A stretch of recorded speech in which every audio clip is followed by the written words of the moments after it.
Alan Hughes, the director of Menace to Society, and he's doing the upcoming docu-series on FX. He has been doing interviews, I guess, to promote the series, and he did one, and he talked about how Tupac was not a street person like Snoop was, and that he was delusional in playing a character. Were you able to see this, and if so, did you have any thoughts about what he stated? I told y'all 3 years ago when they got hired on to do this documentary. Mistake! Said, how in the hell they gonna put him in charge of a Tupac documentary? He tried to put, y'all don't know this, you little youngsters. That nigga him and his brother tried to put Tupac in jail. Tupac was on probation for assaulting and beating him up. Y'all listen to this interview that Spice One did with Bomb First on the live stream, where he detailed what happened. Well, Spice One, John is the music head on this channel, and I'm the one that like all the bull crap and stuff. So I had asked you to talk about the Hughes brothers situation and stuff a little bit. And you kind of touched on it a little bit, but if any of those situations you can talk about, I appreciate this to keep our people that like the drama, the stories going along about Pac. If we could talk about those, I appreciate it as well. So whatever you can throw out there, we appreciate it. They just love exclusive stuff from somebody that they know was always around Pac. And they just love that. And so, any stories you got? Well, man,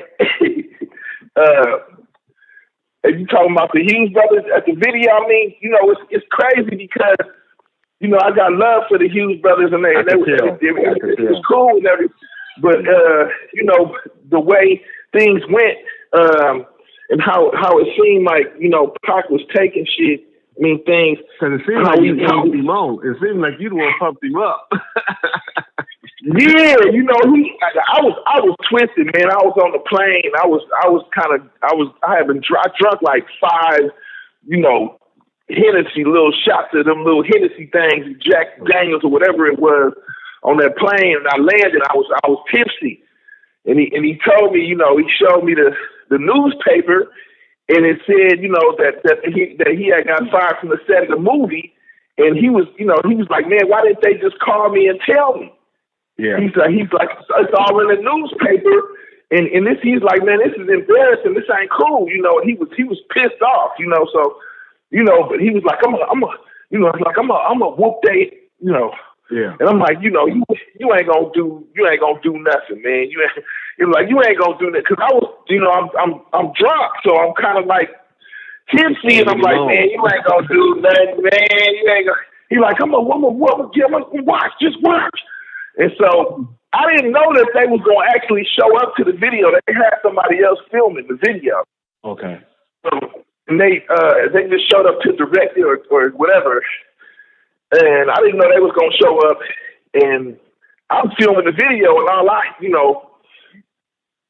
just look down the street and I see this guy covered with blood, and he's running up the street, and I'm like, what the hell's going on? You know what I'm saying? And I knew everybody that was down the bottom of that hill was all thug life, some outlaws, some of my guys from East Oakland, some of my cats from Compton, some of my cousins, some Mona Park Crip dudes, and some of my guys. That was who at the bottom of that hill. And I'm like, if anybody had a problem with them dudes down at the bottom of that hill, that's how they gonna look coming up the hill. Yeah. And that's how he looked. Yeah. And as soon as I seen it, I'm like, oh, so I get, I run up because I didn't know who it was, so I was gonna knock the dude back down the hill to tell you the truth. That was my plan. And I got close up on him, and I realized it was the Hughes brothers. It was Alan. And I was like, oh man, that's my guy right there. I was like, that's my homie, man. Like, Alan, what's up? And I just go up the hill, and I was like, man, I didn't know what happened. Yeah. And so ambulance came, took everything, and it was just unfortunate that they approached the situation like that and put the man all in the paper like that, I mean, I'd have been pissed off too, man.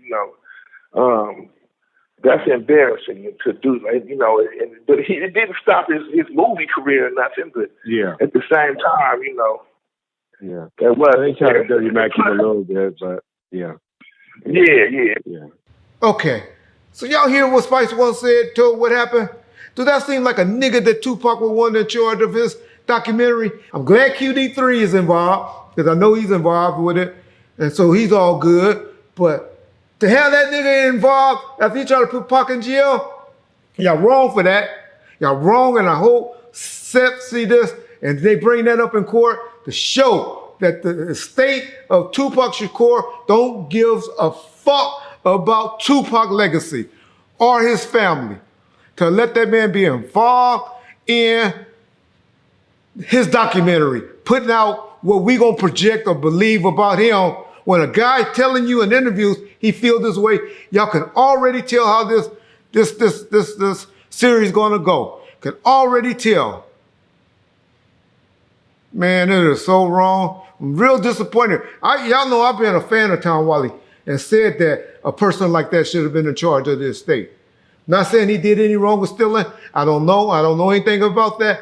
But for him to be fucking with people that he didn't like, was trying to put him in prison or jail, to go and do business with them and let them make money and build fame off of, is wrong. And he's telling us already how that documentary is going to go. He's one-sided. He don't like this man. Beat me up like Slice One told us in this interview that incident went down. Do me like that. I'm going to be biased too. Y'all got the groupie over there saying, because I use an example of if a nigga came at me, how I would react. That's how people do deep down. They hold feelings if that was true, if that happened. Yeah, that's Reggie. I'm telling y'all the truth about that. Y'all say Reggie, be calm down. Don't raise your blood pressure up. Why you yelling, Reggie? Because shit like that pisses me off, man. When niggas attack niggas that can't defend themselves. My boy Suge and Tupac. They can't defend themselves. So somebody got to do it. The Outlaws elected not to do it for whatever reason. Respect that. I got my boy Mutau, is religious. Edie got kids by Seth and all of that, so I get that. Noble is quiet. Castro moved on with his life. Gaddafi no longer was with us. Yasmin's a mama. Those are the ones that could speak on this. Big Sykes no longer was with us. And so I understand why they don't go out and speak on stuff like they should. I give them a pass. Storm, she'll tear you up if you talk to her on the IG. My boy Wack Deuce, they'll tear you up. Nutso, they'll tear you up. My boy Gonzo, when he was there, they would tear you up. But they only got such a reach. We got the reach right now because of the little 30 to 50,000 views we get. And as long as I got a reach, I'm going to speak on the truth. I don't be lying on nobody like people say I do. All the stuff I say come to fruition, or eventually come out. It comes out. It comes ahead. The reason why y'all call me a liar because you don't know. They don't know, or they pushing a different agenda. But that's why I feel Alan Hughes did that. I hate that the estate allowed, there was other people that could have did this documentary just as good. QD3 could have been in charge by himself. Fuqua could have been in charge and did it. The guys that did the BET, I can't think of his name right now. He did a good job on the Death Row one. You know, there's people out there. Mike Dorsey, you know, he might have been a little one-sided, so on the other side. So, but he's a good documentary guy, put documentaries together. But having Alan Hughes do it, in my opinion, it's like having a Michael Carlin or a goddog on R.J. Bonds doing it. Because they don't like Tupac Shakur, they hate Tupac Shakur.